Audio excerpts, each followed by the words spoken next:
Cerita Abu Nawas. Istana raja hancur karena lalat. Pada suatu hari Abu Nawas terlihat murung. Ia hanya tertunduk lesu mendengarkan penuturan istrinya yang mengatakan kalau beberapa pekerja kerajaan atas titah Raja Harun membongkar rumahnya.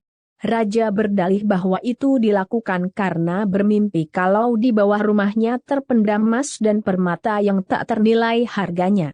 Namun setelah mereka terus-menerus menggali, ternyata emas dan permata tidak juga ditemukan. Parahnya, sang raja juga tidak mau meminta maaf dan mengganti rugi sedikit pun kepada Abu Nawas. Karena itulah Abu Nawas sakit hati dan memendam rasa dendam kepada perusak rumahnya. Lama Abu Nawas memeras otak, namun belum juga ia menemukan muslihat untuk membalas perbuatan baginda.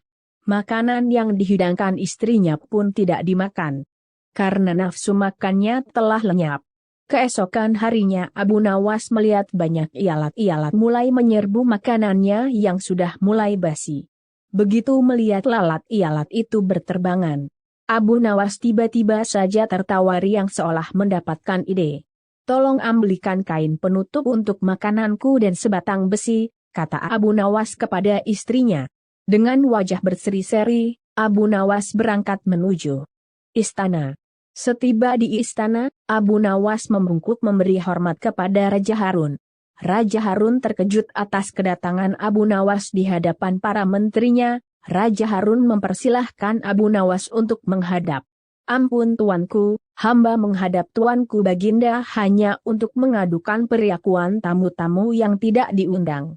Mereka memasuki rumah hamba tanpa izin dan berani memakan makanan hamba," lapor Abu Nawas. "Siapakah tamu-tamu tidak diundang itu, hai Abu Nawas?" ujar baginda dengan bijaksana. "Lalat ini tuanku," kata Abu Nawas sambil membuka penutup piringnya. "Kepada siapa lagi kalau bukan kepada paduka junjungan hamba? Hamba mengadukan perlakuan yang tidak adil ini," ujar Abu Nawas sekali lagi. "Lalu, keadilan yang bagaimana yang engkau inginkan?" dan kutanya Raja Harun penasaran. "Hamba hanya menginginkan izin tertulis dari baginda sendiri agar hamba bisa dengan leluasa menghukum lalat-lalat yang nakal itu," kata Abu Nawas memulai muslihatnya. Akhirnya Raja Harun dengan terpaksa membuat surat izin yang isinya memperkenankan Abu Nawas memukul lalat-lalat itu dimanapun mereka hinggap. Setelah mendapat izin tertulis itu, Abu Nawas mulai mengusir lalat-lalat di piringnya hingga mereka terbang dan hinggap di sana-sini. Dengan menggunakan tongkat besi yang dibawa dari rumah, Abu Nawas mengejar dan memukul lalat-lalat itu.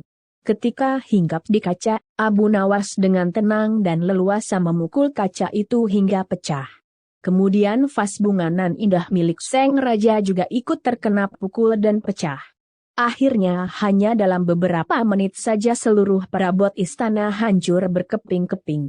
Raja Harun tidak bisa berbuat apa-apa kecuali menyadari kekeliruannya yang telah dilakukan terhadap Abu Nawas dan keluarganya.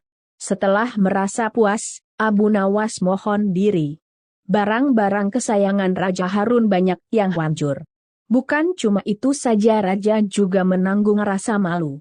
Kini dia sadar betapa kelirunya, telah berbuat semena-mena kepada Abu